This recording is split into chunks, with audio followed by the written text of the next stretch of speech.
Un saludo a los que están viendo este video. Mi nombre es Jefferson Alexander Boni Antonio y en esta ocasión vamos a hablar un poco sobre los usos comerciales y el derecho de fuente convencional en el Mercosur, además de los usos comerciales y de las costumbres comerciales. Así que para empezar hablando un poco de este tema tenemos que conocer un poquito, ¿verdad?, sobre qué son los usos del Mercosur y entre muchas otras cosas más con respecto a los temas mercantiles. Y en sí el objetivo de este tema de los usos del Mercosur es analizar el derecho aplicable de los contratos en el ámbito de los países que forman el Mercosur. Es decir, que en este caso se delimita el objeto de estudio en la problemática relativa de los usos y costumbres, como estamos hablando, ¿verdad?, en el tema del comercio internacional y las relaciones que tiene este derecho de fuente convencional. Siendo así que después de realizar un tema histórico a través de los años conforme al Mercosur, verlo de una perspectiva transnacional y luego abordar, ¿verdad?, la misma materia según las regulaciones que se presentan en los principales fuentes convencionales, ¿verdad? Y de igual manera realizar lo que es una conceptualización teórica de los usos y costumbres, como todos conocemos, ¿verdad? El tema de los usos y costumbres es un tema que es un poco complejo de entender, un poco complejo de definir y un poco complejo de enfocarlo, ¿verdad? Entonces, para empezar hablando sobre esto, tenemos que ver sobre el derecho aplicable a los contratos y usos comerciales. Y la pregunta sobre el derecho aplicable a las relaciones jurídicas internacionales siempre ha sido una de las interrogantes básicas que intenta responder el derecho internacional privado, ya que está juntamente con la pregunta sobre el juez competente para resolver un caso multinacional y la referente al reconocimiento y ejecución de sentencias, que constituyen los pilares sobre lo que se construye en el derecho internacional privado, con el objetivo de regular y resolver lo que son estos casos, ¿verdad? Y en el supuesto de que los contratos internacionales, o sea, aquellos contratos que se presentan con sus elementos, ya sea en el domicilio o nacionalidad de las partes, la naturaleza del objeto, el lugar en donde se celebra o donde se ejecuta, los cuales son los elementos relevantes según los criterios electivos del sistema jurídico quien la determina. Entonces, estos van vinculados a más de un sistema jurídico nacional y surge inmediatamente la pregunta sobre cuál derecho va a regir esa relación jurídica y de manera simultánea cuál va a ser el juez con la jurisdicción para resolver la eventualidad del conflicto de intereses en este caso. Y si la sentencia que se dicte va a ser reconocida en los demás sistemas jurídicos nacionales. Es decir, el derecho internacional privado lo que intenta es brindar la respuesta a estas interrogantes a través de las herramientas y normas particulares clásicas. Las normas de conflicto, las normas de jurisdicción y las normas que regulan los procedimientos de reconocimiento y ejecución de sentencias, ya antes.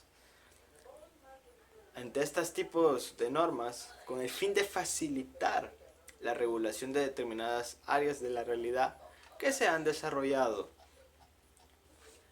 las cuales son denominadas las normas materiales o sustanciales y las normas de aplicación inmediata o normas de política. Las normas de conflicto, principalmente, nos menciona que son normas especiales cuya característica es no dar una respuesta directa al problema en cuestión, sino que se remiten a algún otro derecho nacional posible para que den la regulación de fondos de la cuestión. Por ello son llamadas también normas indirectas. También con el tema de las normas de jurisdicción, son aquellas que determinan el juez competente en un caso internacional. Y las normas materiales son aquellas que, a diferencia de las normas de conflicto, regulan y resuelven directa y sustancialmente el problema.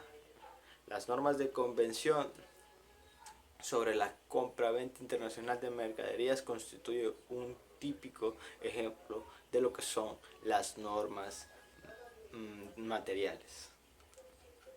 Finalmente, tenemos las normas de policía o las normas de aplicación inmediata, como son llamadas comúnmente, que son aquellas que protegen ciertos intereses considerados valiosos para el sistema jurídico nacional y por lo tanto se aplican en todo momento, sin importar el derecho aplicable elegido por las normas de conflicto.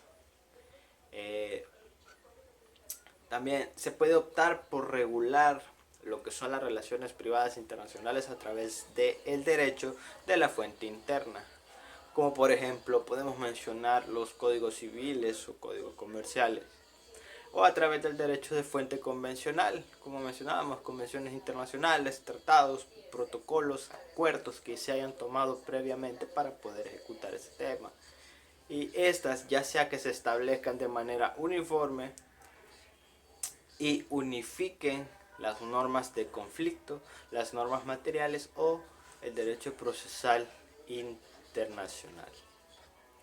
También otra vía para intentar la regulación armónica, uniforme o coordinada de las relaciones legales en el plano internacional está dada por las llamadas leyes modelo. De esta forma se redacta generalmente por organismos y se crea un molde.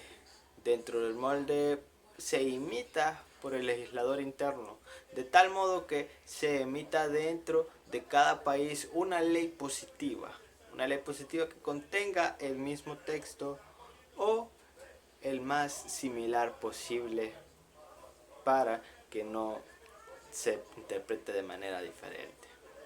También se busca la armonización y unificación de lo que son las normas a través del derecho comunitario, fenómeno que se da principalmente en países europeos, a través de normas especiales y que se podría presentar también en el Mercosur, si sigue evolucionando. Y finalmente, además de las fuentes de derecho interno y de derecho convencional, encontramos otras fuentes de producción jurídica que son de carácter transnacional.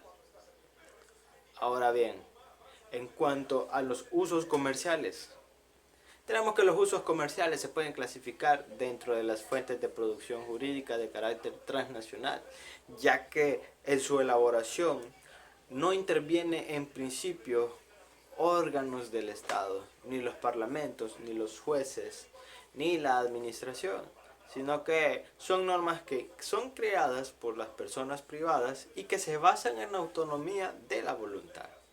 El derecho transnacional se trataría de un derecho espontáneo que es nacido de la práctica comercial internacional, con una de las fuentes propias fundamentales de los comercios y uno de los medios de solución de conflictos de intereses específicos al margen del poder de los tribunales del Estado y de los tribunales internacionales a través de lo que es el arbitraje. Además de ello, tenemos que el tema de los usos comerciales ha sido un tema que ha venido a través del tiempo.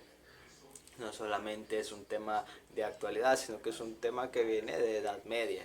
Habla todavía en el tema de Europa Occidental. Y tenemos que durante la Edad Media, ¿verdad?, se desarrollaron en principales ciudades europeas ciertos usos y costumbres dentro de la comunidad de comerciantes, principalmente siendo estos italianos, hanseáticos, franceses, holandeses y también lo que son los españoles, que recurrían a las ferias y mercados a intercambiar bienes. Y ante la dificultad de aplicar el viejo derecho romano rígido y no muy conocido, o el derecho canónico que no había sido desarrollado para regular el comercio, y ante los problemas que surgían en la aplicación de diferentes derechos locales de los diversos mercaderes de diferentes ciudades, los mismos comerciantes, de forma relativamente espontánea, a través de las prácticas reiteradas, fueron creando usos jurídicos que regulen sus transacciones. Es decir, estos usos generalmente eran aplicados en casos de conflictos por tribunales, especialmente constituidos en las mismas ferias. Estos se resolvían los problemas de forma rápida y flexible, aplicando usos que en general establecían principios de informalidad de los actos o la confianza en la palabra y la buena fe, siendo así que se denominó al conjunto de usos y costumbres y principios propios de los comerciantes ius mercatorum, una palabra latina. Además, la ley de los mercaderes constituía un derecho común a todos los comerciantes, sin importar la nacionalidad o el domicilio, adquiriendo con ello una incipiente universalidad y haciéndose cosmopolita. Muchos de estos usos fueron reunidos en recopilaciones como la Breve Mercatorum de Pisa, también con otros nombres italianos, nombres españoles. Y más aún, estos usos y costumbres fueron también recogidos y de alguna forma fueron reconocidos por ordenanzas aprobadas y confirmadas por los reyes. Esto es por el Estado, como por ejemplo en las famosas ordenanzas de Bilbao, o la Carta Mercatoria de Inglaterra, o el Estatuto de Stample, y en cierta forma en las ordenaciones de Filipinas del viejo derecho luso-brasilero. Ahora, continuando con los usos comerciales en América Latina, tenemos que las ordenanzas de Bilbao regieron en el Virreinato del Río de la Plata y en el resto de las colonias españolas durante todo el periodo colonial e incluso mucho después de la independencia, hasta que nuevos estados se fueron dando sus propias leyes y códigos comerciales, siendo así que con lo que hasta el momento las codificaciones y de la absorción de los usos por la legislación nacional, aquellos gozaron también de cierta importancia. El proceso de reconocimiento de los usos comerciales se da también con uno de los caracteres particulares en Brasil.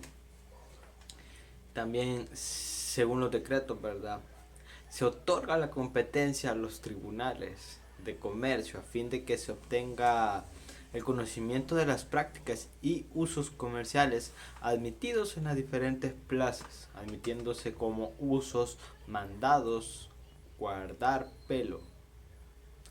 Código de Comercio. Aquellas prácticas comerciales que presenten las características de conformidad con los principios de buena fe y las máximas comerciales y los que no sean contrarios al Código de Comercio. También posteriormente, por decreto, las atribuciones administrativas de los tribunales de comercio se transfieren a las juntas e inspectorías comerciales, entre cuyas funciones está las de colectar y asentar lo que son los usos comerciales. Finalmente, la cuestión quedó regulada por la ley 4726 del 13 de julio de 1965, que le otorga a las juntas comerciales la competencia del asentamiento de usos y prácticas mercantiles.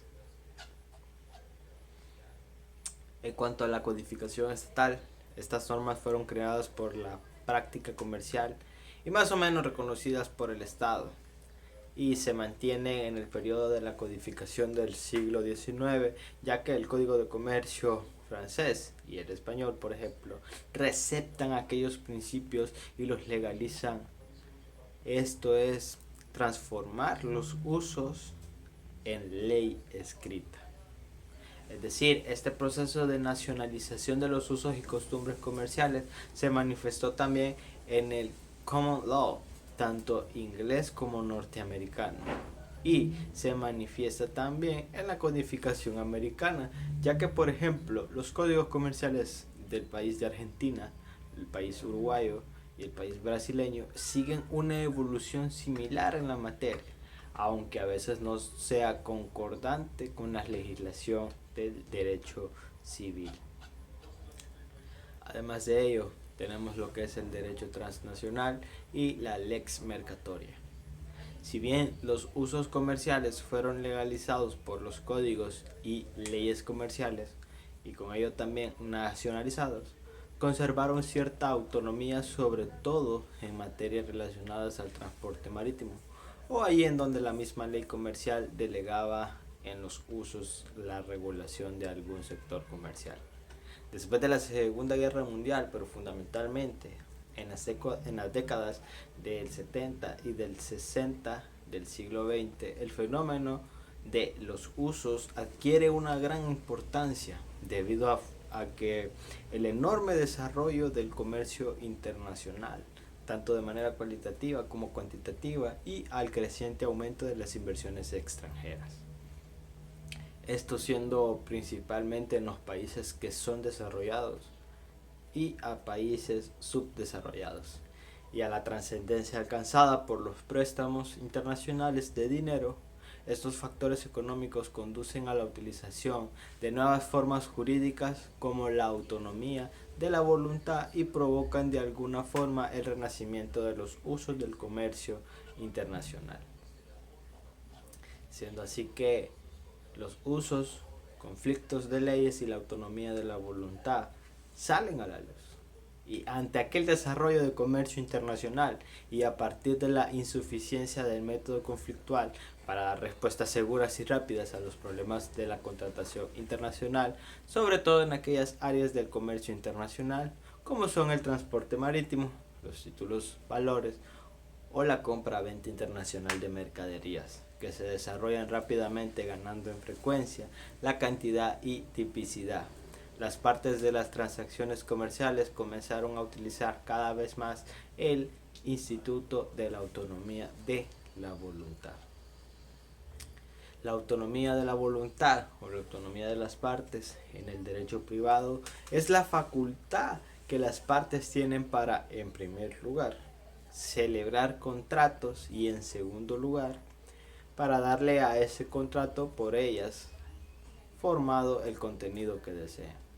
Concepto que desde el derecho internacional privado se amplía a la facultad de elegir el derecho aplicable a determinada relación jurídica, siendo esta autonomía conflictual, y a la facultad de incorporación en el contrato de cláusulas materiales que rijan el fondo del mismo, siendo esta la autonomía material también.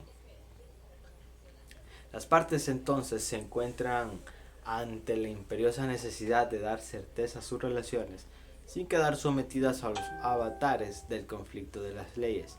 Eligen el derecho aplicable a la relación jurídica o formulan sus contratos en una forma muy detallada y exhaustiva, especificando en forma particular todas las obligaciones, potestades, condiciones y hasta sanciones. Además de ello, reglamentan los plazos y modos de cumplimiento, entrega, calidad y cantidad de la mercadería, la documentación, garantías, procedimientos de pago, modos de resolver los conflictos, configurando de esta forma lo que son pequeños códigos privados que parecen preverlo todo, siendo estos instrumentos o estatutos complejos y de autosuficiente dirigidos a obtener de tal manera el máximo de independencia respecto del orden jurídico nacional que en definitiva pudiera aplicarse al contrato.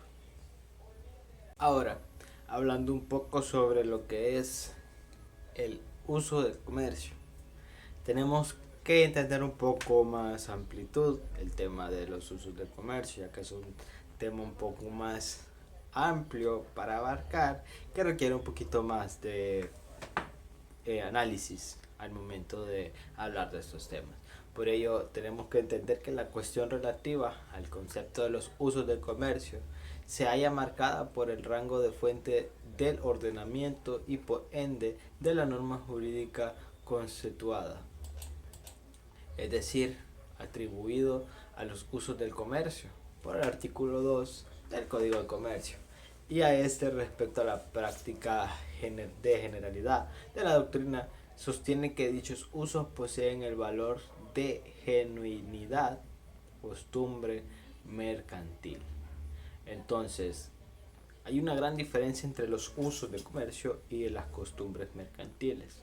Entonces, la pregunta es, ¿significan lo mismo estas dos expresiones usadas casi indistintamente por las leyes mercantiles? Y para contestar hay que tener que identificar las dos clases de usos, los llamados usos normativos y los usos interpretativos, de los cuales hablaremos un poquito más adelante.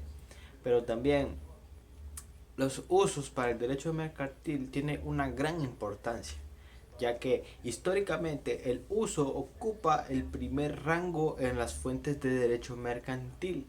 En la Edad Media, el tráfico mercantil se regula predominantemente por los usos recogidos en los estatutos de las corporaciones. En toda la legislación mercantil ha sido en su mayor parte compilación y revisión de usos. En el Código Civil, el uso aparece en el artículo 2 para suplir las lagunas del propio código. El artículo 12, numeral 13 del reglamento, impone al Consejo Superior la obligación de recoger las costumbres y los usos mercantiles a los efectos de lo que menciona el mismo Código Civil y conforme a los artículos que establece este mismo. La formación del derecho mercantil como una desviación especial del derecho civil explica la importancia del uso, cuando la ley civil no se adaptaba a las peculiaridades exigidas del tráfico mercantil. Los comerciantes no se cruzaban de brazos esperando una ordenanza legal adecuada, sino que se separaban enseguida de la aplicación de la ley por medio de los usos extra legem, adecuados a sus especialidades finalidades económicas. Siendo así que el derecho mercantil no nace legislativamente, sino por la fuerza del uso. El rápido curso del comercio exigía matices de necesidades siempre cambiantes. Un derecho dinámico, vivo en la práctica, no un derecho estático, muerto en los códigos. Entonces, ¿cómo inicia el derecho de uso mercantil? Hablamos solamente de los usos jurídicos, es decir, usos nacidos en la vida del tráfico mercantil con ocasión de la realización de actos jurídicos. Quedan afuera de nuestra consideración los llamados usos de hecho relativos al modo de realizar ciertas operaciones materiales del tráfico, embalaje de mercancías, envío de muestras, carga y descarga, estiva en los barcos, entre otros. El uso que aquí interesa es el que nace generalmente en la esfera de la contracción mercantil, dentro del contrato mismo o de los actos jurídicos de su ejecución. Sino así que el uso mercantil es un elemento típico de todos los contratos de la misma especie. La condensación y el cedimiento de cláusulas originalmente pactadas. Partiendo de esta afirmación inicial, cabe distinguir varias fases en el principio del uso, siendo principalmente el uso consiste, por lo general, en la repetición de una cláusula en la misma clase de contratos. La tipicidad de los contratos mercantiles favorece la formación de los usos. Ciertas cláusulas se convierten así en usuales, frecuentemente sobre todo en la contratación de las grandes empresas y en general en la contratación en masa, característica del derecho mercantil, dentro de las cuales podemos mencionar las pólizas de seguro, podemos mencionar transportes, contratos bancarios y bursátiles, entre otros. Hasta aquí no hay uso en el sentido técnico de la palabra. La cláusula está expresada en el contrato. En la segunda fase, tenemos que la cláusula, muchas veces repetida, acaba por sobreentenderse, sea entre los mismos contratantes, o sea, dentro de un pequeño grupo de personas que se dedican al género del comercio. Como por ejemplo, podemos mencionar que entre dos comerciantes existe un contrato de suministro renovado anualmente, en el que se suele intentar una cláusula que obliga al previo aviso en el caso de que el suministrado abandone el suministro al terminar el año. Reiterada es esa cláusula en muchos contratos. Los interesados acaban por sobreentenderla aunque no se exprese, ya que hay una presunción de voluntad favorable a la observación de la cláusula omitida. Y en una tercera fase, la cual es denominada fase de objetivación generalizadora, aquella cláusula típica del contrato se destaca de la voluntad de las partes, se aísla de ella y se convierte en norma objetiva de derecho. Como tal, se impone a la voluntad de los particulares, quienes, no pactando lo contrario, quedan vinculados aunque lo ignoren.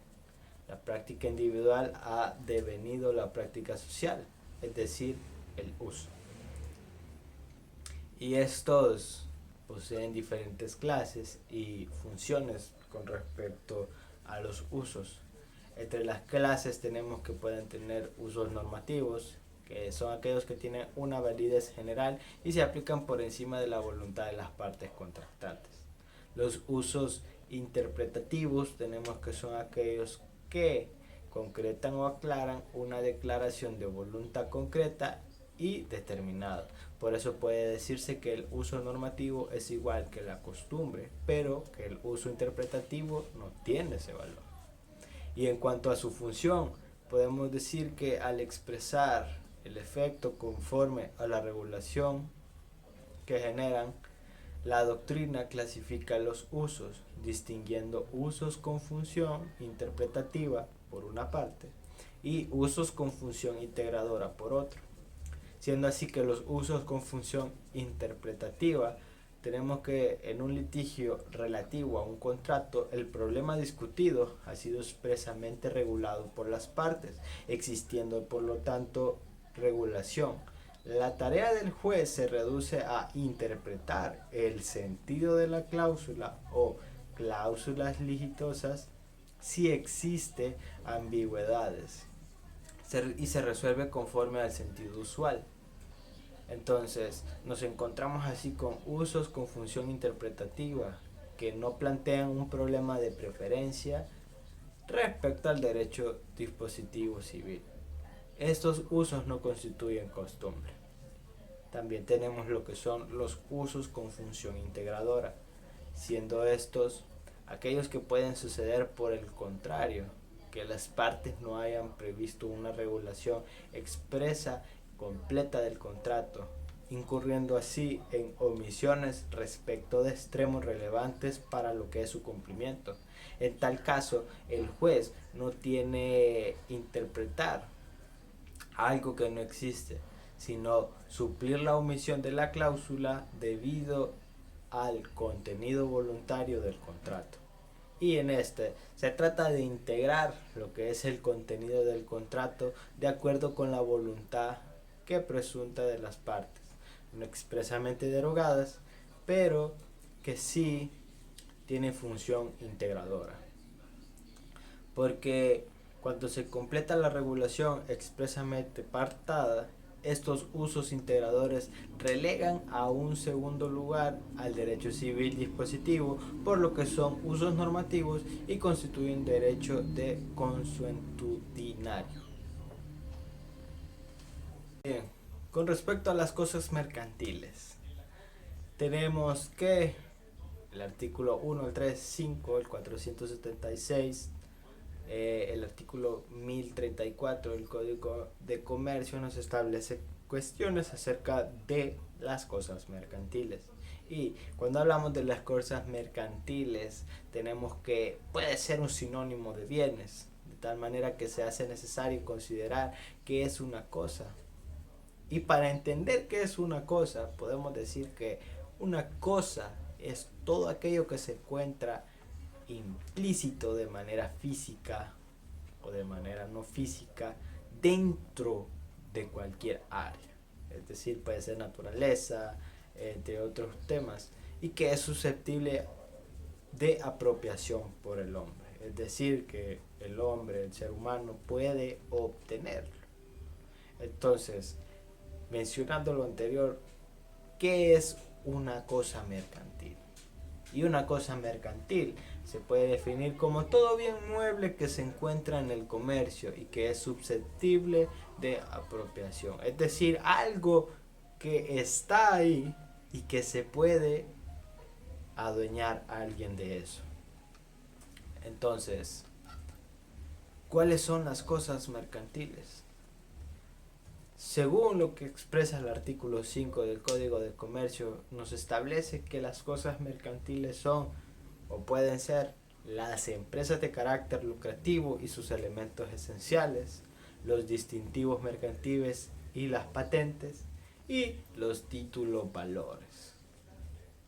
Es decir, aquellas cosas, valga la redundancia, que están dentro de lo que es una empresa. Y hablando de las fuentes del derecho mercantil, las fuentes del derecho son el origen de una norma o disposición de comercio. Una norma es considerada de naturaleza comercial cuando tiene carácter de obligatoria dentro del marco jurídico y regula las conductas en las que se desarrolla el derecho mercantil. Las fuentes de derecho comercial por excelencia en la legislación mercantil. Una ley puede considerarse de naturaleza mercantil cuando el legislador le ha otorgado esa calidad y cuando la materia de la cual se trate se encuentre en esa categoría en virtud de disposiciones de materia de comercio. Dentro de la legislación mercantil tenemos cuáles son aquellas fuentes de derecho mercantil, las cuales podemos interpretar como el Código de Comercio, la Ley General de Títulos y Operaciones de Crédito, la Ley General de Sociedades Mercantiles, la Ley de Concursos Mercantiles, Ley de Quiebras y Suspensión de Pagos, la Ley de Comercio Exterior, Ley de Instituciones de Crédito y la Ley de Propiedad Industrial. Y para entender lo que son las fuentes formales tenemos que entender diferentes conceptos, dentro del cual está la ley. Y la ley en el derecho mercantil es el derecho positivo que regula con disposiciones de carácter normativo. Es una rama que también depende del derecho privado común, por lo que en caso de su ausencia de una norma específica y siendo imposible de aplicar analógicamente, una disposición del propio derecho mercantil para completar una laguna regirá el derecho común, que es en este caso el derecho civil.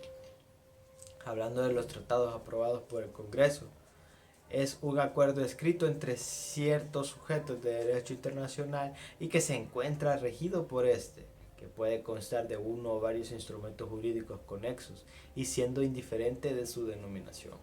También tenemos lo que es la jurisprudencia, que es una interpretación de la ley realizada por los órganos jurisdiccionales y no es fuente de derecho tal como se establece en el Código Civil, pero sí sirve de apoyo interpretativo, dado el carácter profesional de los jueces y magistrados. La jurisprudencia es consensualmente considerada como la mayor fuente interpretativa del derecho positivo, en caso de laguna, aunque formalmente no sea una fuente. En tanto a las fuentes mercantiles materiales, tenemos siempre el tema de los usos y costumbres, que son considerados la segunda fuente común de importancia y aún continúan vigentes como fuente directa, ya que el derecho mercantil en sus orígenes es un derecho basado en las tradiciones comerciales. Para ser considerados fuentes de derecho mercantil, los usos y costumbres deben cumplir lo que son los siguientes requisitos. Uno de ellos es que deben ser una práctica general por parte de un sector comercial o un grupo de comerciantes. No deben de contradecir en ningún sentido las leyes vigentes, por lo que una conducta antijurídica, a pesar de ser constante, no podría ser una fuente de derecho mercantil. La conducta debe ser considerada como obligatoria para los comerciantes y también los usos y costumbres solo pueden ser aplicados de forma supletoria y también pueden ser utilizados para la interpretación de los preceptos jurídicos aplicables. Muchas gracias.